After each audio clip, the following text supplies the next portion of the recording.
Hello gamers, it is time for another episode of Let's Play the Repopulation. Hello gamers, I'm Tigwyk, this is the Repopulation, and in tonight's episode of Let's Play, we're going to try out player housing and player vendors. I will show you all sorts of cool stuff that you can do with those, and the breadth and scope of all that, and you'll be able to check out my little area here for the demo purposes. So let's just kind of take a look here at some of the basic stuff you'll encounter when trying to build housing or a player vendor shop. So what we have here is a plot. I don't know if you can actually see. I'll zoom in a little bit so you can maybe see through my eyes. The difference in the ground here is the plot. So you see the dirt's different here, and it's about the size of a rectangle. This is a vendor plot. I'm not sure how. I think the housing ones are bigger. Anyway, let's zoom out a bit. I think the housing ones are like maybe double that in width. This one's nice and narrow, but it's got enough room for me to put stuff on it. As you can see, I've kind of got it decked out in a little bit of a kind of like a Middle Eastern bazaar or something, you know. So when you interact with your objects, you have a bar down here for structure placement, and if you step on your plot, you should get this screen that shows you your structures and your instanced plot, and now you can pay rent and all that stuff. If you don't see these, your best bet is to go into your game options. I think it's game options, and it might be no, sorry, I was wrong. Interface options. And reset window settings. I think it was reset window settings that I did that put everything back where it's supposed to be again. And because I guess for some reason the structure placement bar for me had been dragged off the screen at some point, I lost the ability to bring it up. I could click on stuff, but it would never come up down there. So I simply reset my window settings, and everything kind of reappeared where it should. And mine now appears where it should. And feel like sometimes the only way, I think maybe H does it. Oh yeah. Sometimes I forget that to bring up the housing screen, you don't have to actually walk onto your plot. If you lose it, if you close it and you're on your plot and you're like, oh, I don't want to have to walk off my plot again and walk back on, just because that's kind of dumb. Just hit H and you'll bring up your housing screen here, and you can actually get right back into the same stuff. These are the structures I currently own, and they are all mostly in here, I think, for the most part. Or at least... Oh, that's not true. Okay, so that's different. This is what I own, but these are what I own, I believe, like that are kind of available for me to place. Everything else is already actually placed, and that's why there's a bunch of stuff in here that you don't see out here. Each of these props is a manipulable item, a manipulable housing prop of some sort. So like this sign, if I click on these things, I don't know if you can see it there, but it's probably trapped behind. What about this one? Sign 5. Okay, so you can see the curtain. That's actually a big curtain that normally is a lot narrower and taller. I've shaped it because you can do that with a scaling. When you click on an item, you get this bar at the top just above it, kind of floats above, that lets you interact with it. Currently I've locked them, and that's what you're going to want to do after you mess with your stuff. Basically, building a plot, or building out your plot, I'll go to the clear part here so I can give you a good view of what I'm doing, is as simple as opening up your housing screen, and you flip over into the all objects area, which actually takes a minute because that's to load everything up, right? And these are all the objects you can actually purchase, and then you get like a blueprint for it, which you can then put down, right? They range from, well, what do they range from? They range from, like, I don't know, really random stuff. There's desks, barrels, plants, crates, chairs, armor, random artifacts, stuff that you'd expect, like bank terminals, crafting terminals.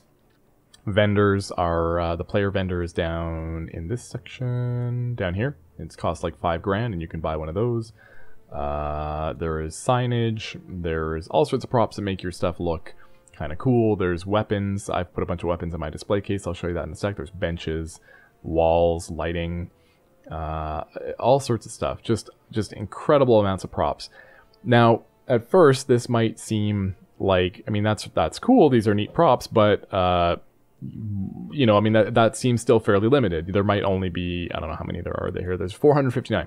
So there are only 459 selections in this list of structures that you can buy. And then I think players can craft more. I know the players can craft installations like these. I don't know how much they can craft. I know they can craft a lot, and it may be everything plus more. But the trick to this is not that you're limited by this. The trick is that you can adjust the scale infinitely to a point. Now, I mean, not to a point means it can't be infinite, obviously, but you can adjust the scale a lot. So you can make some really neat stuff out of completely objects that are just totally not meant for that, or things that you would just never expect to do that with. You're like, oh, I can just make this flat instead of actually having to have it tall, and now it's just if it's got an animation going on, but you flattened it, now it's like a moving art piece or something, right? There's all sorts of crazy stuff you can do. My area, which I'll show you very quickly here, is not nearly like that. I've put, for the most part, most things are actually the same scale, aside from the signs, which I've increased because I wanted the signage to be obvious, and the curtain, the flag, as it says down there, is because I wanted a kind of a back wall, right? But the scale of some of the other stuff that I'll show you quickly here that other people have done is just incredible what they've done with it. They've scaled things in ways that I just wouldn't even dream up. Since we're on my plot, I'll do a simple purchase, and I'll show you what that looks like, and then we'll just go through that. So, I don't know, I'll buy, what's this, terminal? I'm going to buy a computer terminal of some sort. I think it's this one here. You can kind of see the example there. I'll buy one of those, and now notice that it has no 0 next to it, meaning I actually have one. I think if I could right click, I can place it immediately from that way. Let me try that. Yeah, there you go. So you can just right click on it immediately there to place it, and that is auto placement mode. So that's the default. That's just what happens if you right click and place your item. You can actually rotate it if you alt and right click while it's still in placement mode. And then if you single click like I just did there, it just places it right in front of you there. Now I can interact with it in different ways. So I can double click on it, and now it's again in auto placement mode. And this is because I have the free placement mode pressed down here, so I can put this like right over here. And if there's that toolbar I was talking about, the tooltip sort of bar above it that allows you to manipulate it.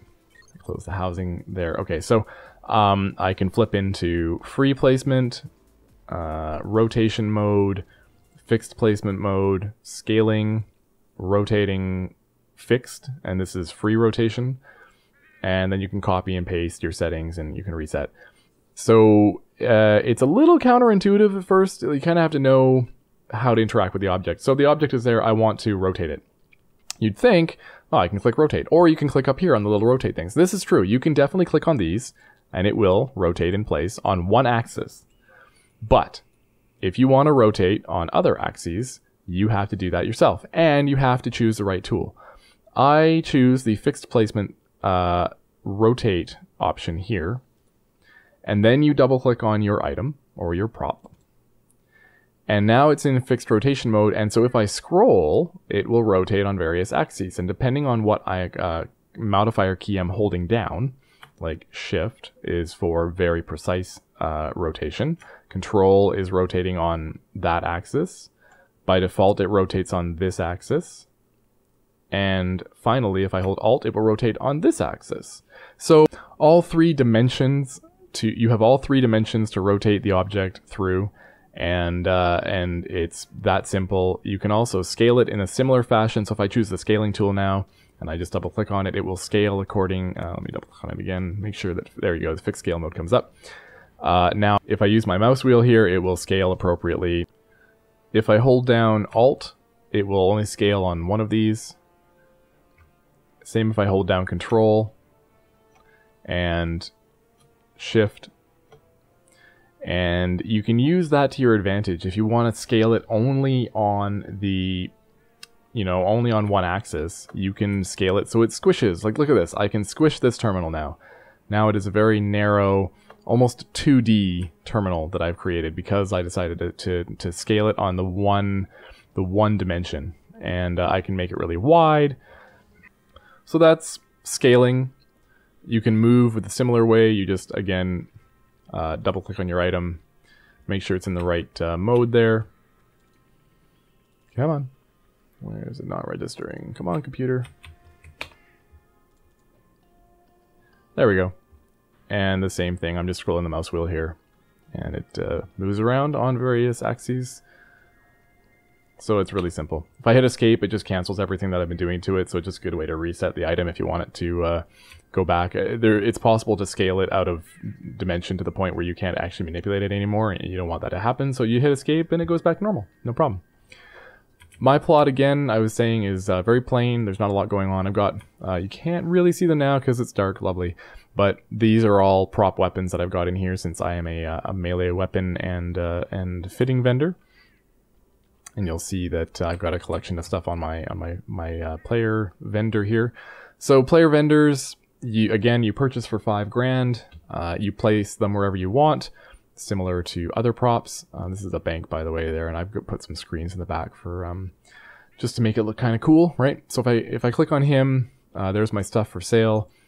If you were purchasing from him remotely, you'd get your items here to pick up, and I can manage him. So I can withdraw and deposit money into the shop for keeping, or perhaps, I guess if I deposit, perhaps they will buy items from players. I'm not sure how that works.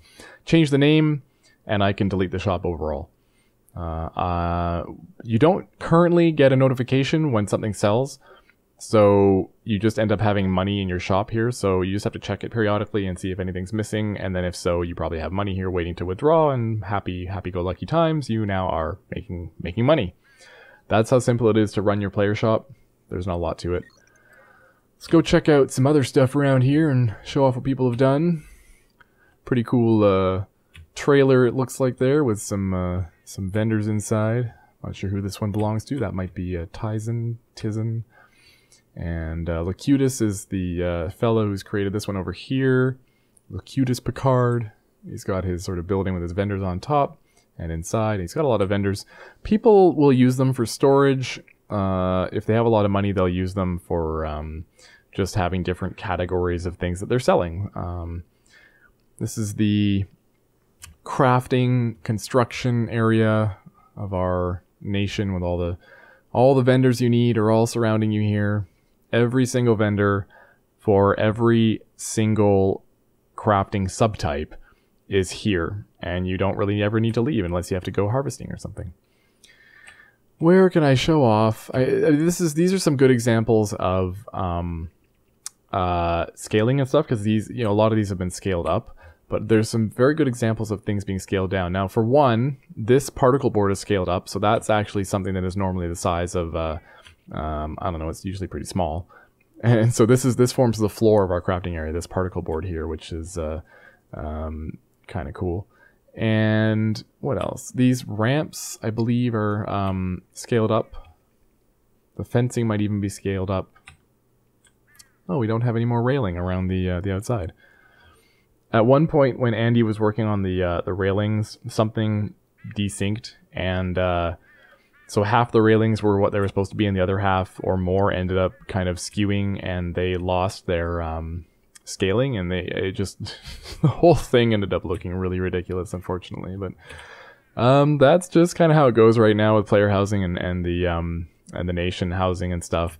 Just because it's just not 100% yet, right? It's just not there yet. So. And over here is Ven's house. This something Andy just made recently. It looks, as you can see, it's kind of all like self-contained. It's on the inside, it's just a bunch of pieces put together, but it looks really good. So let's take a look. He's got his little crafting station here with the skill imprinting, the crafting machine, or the crafting station itself, and the bank terminal. They're all on this this decorative sort of metallic grid floor that's now enclosed. I think that's actually a tent. So it used to be that he had to protect it from the elements, and of course then Andy just built an entire structure over top of that. Ven is, of course, the guy who likes his greenery, so he built himself some landscape here. This is really nice work. I feel like I can really feel a feng shui, right? Isn't that beautiful? Inside, we got the club level. We got the bartender bot. Hello, bartender bot. Everything you see in this case is a demonstration of scaling, rotation, all sorts of stuff. As you can see, these rocks are normally a certain size, and Ven's had some fun with making them bigger and smaller, and the trees and bushes and stuff as well are normally, I think, twice that height or so. We have a carpet, a nice welcome mat. There is a security room. This is pretty awesome, right? I mean, every club needs your security, right? So this security room features, as you can see here, an ingenious use of a universal double door. So what you see is that on this side you can see through it, and you can actually pass through it. So security members here that are monitoring the club can see what's going on, but the club members who are just having a good time on the dance floor over here, perhaps in the lounge by the massive sound system here, or even in the VIP area, where everything goes down, security can watch over that without having to worry about, ruining a good time. Anyway, this sound system here is just an awesome Frankenstein of a machine that Andy put together. Andy is the brains behind most of the crazy stuff you see in the Rogue Holdings, Rogue Nation city. He's a wizard with the building tools, let's just say, right? So look at the speakers on this thing, man. They're huge. And the screens, it's he's calling it like a futuristic jukebox, which I think is fantastic for this, in the lovely lounge here. There's multiple floors. You have to go on the outside to go up to those, but it's still pretty accessible. So starting off, I think this is second floor. I don't know what's up here. Oh, it's the bedroom. There's a cot, some lighting, CD lighting, and a desk, because you need a terminal to do some work every once in a while, right? I'm assuming he's going to fill this out with vendors or I'm not even sure. Perhaps just artwork or plants, greenery on the inside. That'd be kind of neat. The whole thing being like an atrium. This is another massive building within a building. All this space. I think this building is actual size. This is like the size that it spawns at, but Andy's managed to fit it inside nicely between floors. Oh, actually, yeah. Here's a good example. Every one of these floors that you see here is actually a cargo container that's been flattened down using the scaling tools here, and then expanded, I guess, like the length and width. That's pretty neat, right? The fact that you can, I mean, look at the flooring. It looks so cool, and he's managed to do it several times just by, crushing the floor, as it were, and lengthening it or increasing the width. That's so neat, right? Look at all this stuff. We've got an observation tower attached. We've got the observation deck up here on this, which is floating above the ground a little bit. Okay, that's weird. I'm wondering if some of the effects are, some of the broken stuff is just because of the alignment of things and all that. It's a lot of effort to make everything fit perfectly. And wow, we are, look at how high up we are. We are so high up on top of the observation deck. You can't see this down here, but I'm hovering over my chat, and the chat says you have left. So I am so high up on top of this structure that it actually thinks I am no longer in city limits anymore with our nation. That's that's quite the tall building here. And this is all just Andy spending a couple hours shrinking things and expanding things, and it makes it into like a skyscraper, right, with the observation tower on the top. Look, we're back in the city now. It actually says you have entered, so it registers me as being back inside now. Let's run over to the other example I wanted to show you that he made, because he just can keep doing this stuff, right? It's incredible. Let's run our way out of the skyscraper and across. We're going to go back through the crafting area here. Probably run into maybe Az or somebody else at the terminal. Is anybody around? Oh, no. Weird. Everybody was around here earlier. Could have shown you guys my friends. Oh well. So currently, let's get rid of that. You can see over here, Andy is creating a heck of a staircase. Look at this thing. This is the ultimate spiral staircase. It is made out of these structures here at the bottom. This is an example he left for me so I can kind of show you the difference. And he has squished them into steps as it were, and the whole thing you can just run up until you're way high up, and then you can get into the top of this tower. And he's literally just finishing this off right now. I mean, I'm running around him as he's building this final touch, because earlier when I was talking about filming this episode, he was not nearly as done as we are now. I mean, this is progress, man. This guy's fast. Look at this. So isn't that so cool? So those are really good examples of scaling and moving things around, and just, you know, what you can do with the structures that you're able to buy and put in your plots. It's really, you know, they're cheap. They're like a lot of them are 30 credits or something ridiculous. You can buy hundreds of them and just make all sorts of cool stuff. Yeah, I've seen just some really neat stuff that people have done. I've seen like dragons and just other. I've seen one building that looks like a demon's face. It's just crazy. It's on the forums. People post this kind of thing on the forums. So if you're on the forums at all, definitely check that out. I bid you adieu, and I will see you in the next video. Please subscribe. If you like the content, hit the thumbs up, and leave me a comment. I will definitely get back to you. Otherwise, I will see you around. Have a good one.